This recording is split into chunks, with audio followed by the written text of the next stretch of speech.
जय हिंद।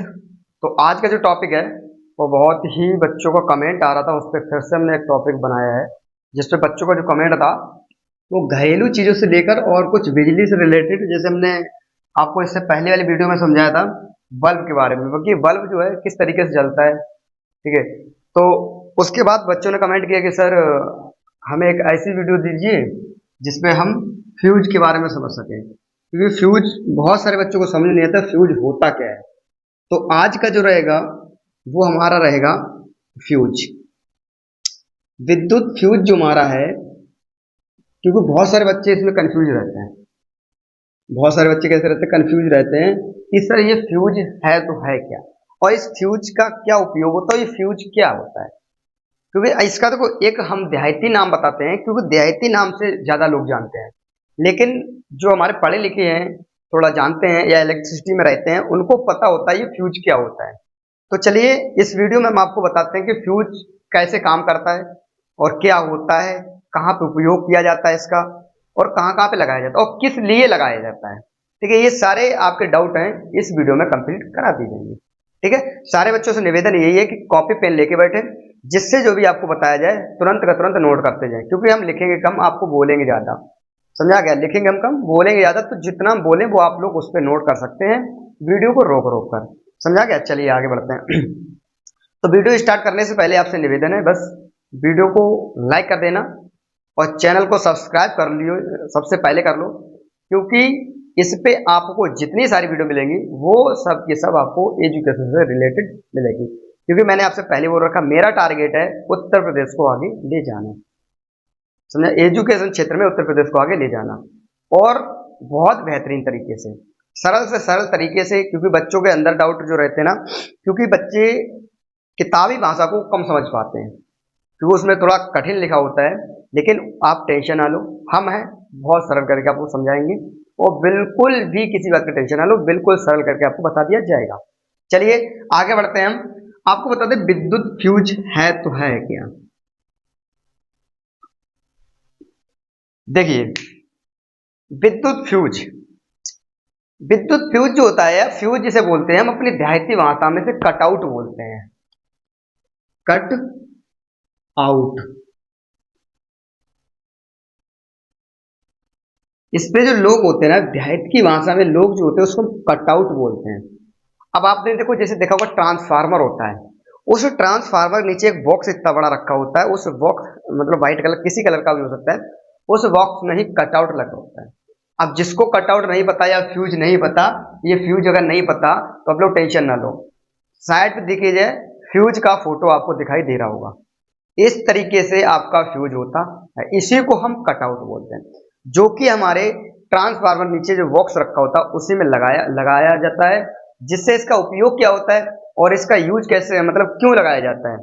और इसका आपने देखा होगा जो कंपनी होती है, फैक्ट्रियां होती है, और जो सिटी में बड़े बड़े घर होते हैं उनमें भी इसका लगाना बहुत जरूरी होता है। और जरूरी नहीं सिटी में, हम लोग अपने देहात में भी इस फ्यूज का या कटआउट लगाना बहुत जरूरी होता है। जिस तरीके से आप स्टेपलाइजर का जो काम होता है, स्टेपलाइजर जो घर के अपने घर पे होता है कि बिजली को कंट्रोल में रखता है, कम ज्यादा वाली को एक तरह मतलब एक धारा में बहता है, उसी तरीके से फ्यूज का भी होता है। फ्यूज ऐसा नहीं करता है कि कम ज्यादा करता है, ऐसा नहीं करता, लेकिन इसमें क्या होता है कि जो ये कटआउट होता है या ये जो फ्यूज जो हमारा होता है, इस फ्यूज में जो मान लो ये यहाँ पर धारा बह रही है और यहाँ पर हमने एक कटआउट लगा दिया, यहाँ पर हमने एक कटआउट लगाया, और इस कटआउट में क्या हुआ कि जैसे हमने एक कटआउट लगाया अंदर जो धारा जाएगी, समझा, क्योंकि तो यहाँ पर एक तार द्वारा जाता है ये, क्योंकि इस कटआउट में एक पतला तार लगा होता है बाबू, जो पतला तार लगा होता है इसी का काम होता है कि अगर मान लो कि हमारे घर पे 240 वोल्टेज जो है, वोल्टेज की बिजली प्रवाहित करने की क्षमता है, एसी कूलर पंखा फ्रिज तमाम चीजों का। ठीक है, लेकिन क्या हुआ कि यहाँ पर 300 वोल्टेज आने लगे या 400 वोल्टेज आने लगे, तो भाई जिसकी क्षमता 240 या 250 वोल्टेज की है वो 300 पे तो फूक जाएगा। सही है। तो और कॉपर के इसमें तार लगे होते हैं, तो कॉपर का लगा होता है, चलो कभी कभी क्या होता है कि हमारे तारों के बीच में भी बाबू ना शॉर्ट सर्किट हो जाता है। अब शॉर्ट सर्किट क्या होता है वो चीज भी आपको समझाते हैं। शॉर्ट सर्किट वो होता है, मान लो एक हमारा तार ये गया प्लस का और एक गया ये माइनस का, क्योंकि दोनों साथ साथ जाते हैं, क्योंकि एक से बिजली जाएगी दूसरे से बिजली आएगी। शायद हमने डीसी और एसी करंट में बताया था, नहीं बताया तो टेंशन ना लो, आपको फिर एक वीडियो डीसी और एसी के ऊपर मिल जाएगी, या आपको इसके ऊपर ऋणायन और धनायन के ऊपर बता देंगे। जिसमें देखो कुछ लोग देहात के होते हैं उसे ठंडा गर्म भी बोलते हैं, हम लोग इसे प्लस माइनस बोल रहे हैं, और ऋणायन धनायन भी बोलते हैं। चलिए टेंशन ना लीजिएगा। तो इसमें शॉर्ट सर्किट क्या होता है कि मान लो ये प्लस और माइनस गए दोनों तार, लाल और काले जिसे बोलते हैं, या लाल हरे कैसे भी हो सकता है, इन दोनों को मतलब ज्यादा वोल्टेज बिजली आई तो ये गर्म हो गए, गर्म होने के बाद ये दोनों चिपक गए आपस में, और इनके अंदर जो बिजली थी वो दोनों में टकराने लगी, तो वो कहते हैं उसको शॉर्ट सर्किट। इसमें शॉर्ट सर्किट हो गया। तो क्या होता है कि जो हमारा ये कटआउट लगा हुआ है बाबू, ये वाला जो कटआउट लगा हुआ है, ये करता है कि मान लो 240 से, मतलब हमारे घर में जो उपकरण लगे हुए उनको झेलने की क्षमता, जैसे ऊपर बड़ा वोल्टेज वैसे ही अपने आप ये फूक जाएगा। ये जो कटआउट लगा होता है या फ्यूज लगा होता है, ये अपने आप हट जाता है, मतलब फूक जाता है, तो उसमें फिर दोबारा तार बांधना पड़ता है। तो इसमें क्या होता है, क्योंकि ये जो कॉपर का तार लगा होता है, इसमें कटआउट में कॉपर का तार नहीं लगा होता है, हमारे जो ये जो तार गए होते हैं इनमें ये कॉपर के होते हैं, जो अच्छी बिजली प्रवाहित करने के लिए कॉपर की जरूरत पड़ती है, एल्यूमिनियम के तो तुरंत फूक जाएगा। तो ये इसके अंदर जो तार लगा होता है वो कॉपर के तार की अपेक्षा ये थोड़ा कम गलनांक वाला होता है, इसका गलनांक कम होता है, क्योंकि कॉपर का तार मान लो 300-400 वोल्टेज भेजो कोई दिक्कत नहीं है, लेकिन इसमें जैसे अगर ज्यादा भेजोगे और लोड पड़ा अपने आप ये फूक जाएगा, अगर ज्यादा हाई लोड है तो। समझा क्या मतलब, इसके लोड से अगर ज्यादा लोड है तो अपने आप ये फूक जाएगा, तो दूसरा हमें बांधना पड़ता है।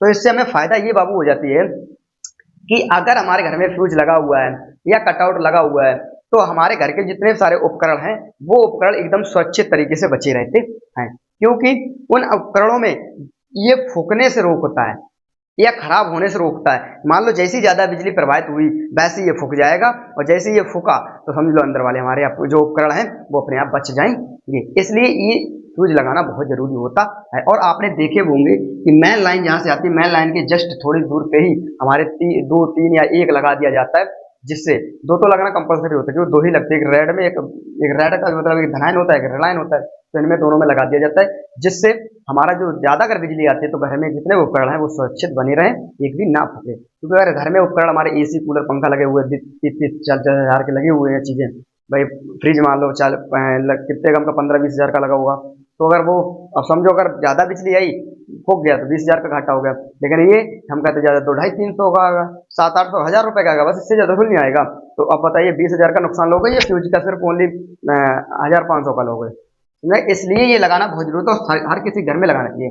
अब देखो क्या होता है कि कभी कभी क्या होता है कि जैसे हमने अपनी बात बोलते हैं कि 1 फेज 2 फेज 3 फेज लाइट आ रही है, तो इसमें बाबू क्या होता है, जैसे अगर मान लो कभी कभी आप घर पे ज्यादा दिक्कत आ रही है, ठीक है, और नहीं लगा पाते, तो उसके लिए आप एक चीज का प्रयोग कर सकते हो, आप अपने घर पे स्टेबलाइजर ला सकते हो।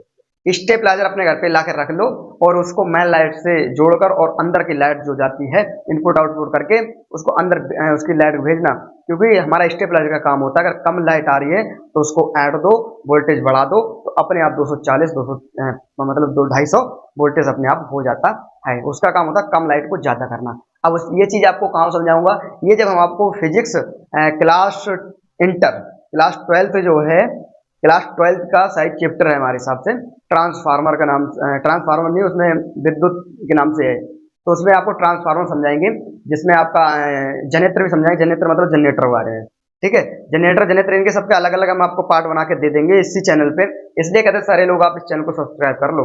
समझा क्या? तो ये फ्यूज यहाँ समझ में आया कि नहीं आ गया? अब ये चीज कैसे कम ज्यादा करता है बिजली को, जो हमारा वो होता है स्टेबलाइजर या ट्रांसफार्मर जो होता है कम ज्यादा क्यों करता है, किसके कारण करता है, तो वो चीज आपको ट्रांसफार्मर वाले में हम वीडियो में समझा देंगे। समझा क्या? तो यहाँ पर इस तरह से समझ लो कि हम जो अपने विद्युत, जो हमारा विद्युत फ्यूज होता है उसको हम अपनी देहाती भाषा में कटआउट बोलते हैं, जो कि हमारा उसमें ट्रांसफार्मर नीचे बॉक्स लगा होता है उसमें लगा दिया जाता है, जिससे अंदर जितने उपकरण हैं वो उपकरण, या मान लो हमारे 11 जाल की लाइन नीचे उतरती है, ट्रांसफार्मर से होते हुए 250 वोल्टेज हमारे गांव की तरफ जाती है। अब वो कटआउट अगर हटा दिए, डायरेक्ट कर दी जाए, तो घर के अंदर जितने मतलब कि गांव में जितने मीटर लगे ना सारे मीटर ही फूक जाएंगे, और मीटर फूके तो अंदर वाले जितने हमारे उपकरण होंगे वो भी सारे के सारे फूक जाएंगे। इसलिए वहां पर कटआउट लगाना बहुत जरूरी होता है और लगाए जाते हैं। कुछ लोग क्या होते हैं, देहात के लोग होते हैं, उन्होंने उठाया और उस कटआउट को डायरेक्ट ही कर देते हैं, मतलब कटआउट उठा देते हैं उसमें डायरेक्ट तार बांध देते हैं। तो ध्यान रखना आप लोगों से, अगर जो भी हमारे लोग देख रहे हैं इस वीडियो को, तो इस चीज को ध्यान रखना, आप लोग उसको कटआउट को डायरेक्ट कभी मत करना, अन्यथा आपके चक्कर में ना पूरे गांव का नुकसान होगा। गांव को नुकसान होगा होगा और बिजली वाले को भी घाटा थोड़ा पड़ जाए, क्योंकि सारे तो बिजली वाले को क्या घाटा होगा, आप लोगों के वो मीटर फूकेंगे तो आप लोग बदलाने के लिए फिर पैसे दोगे, 1,500 फिर लगेंगे, तो घाटा आपको इसलिए कटआउट का ही उपयोग कर लो, उसको डायरेक्ट बिल्कुल भी करने की कोशिश मत करना। ये हमारा सजेशन है, ठीक है बाबू। तो ये हमारा था कट आउट, और ये इसी को हम कहते हैं विद्युत फ्यूज। इसका काम ही यही होता है, हमने इसका आपको चित्र दे दिया था किस तरीके से होता है, जिसको नहीं पता था, ठीक है।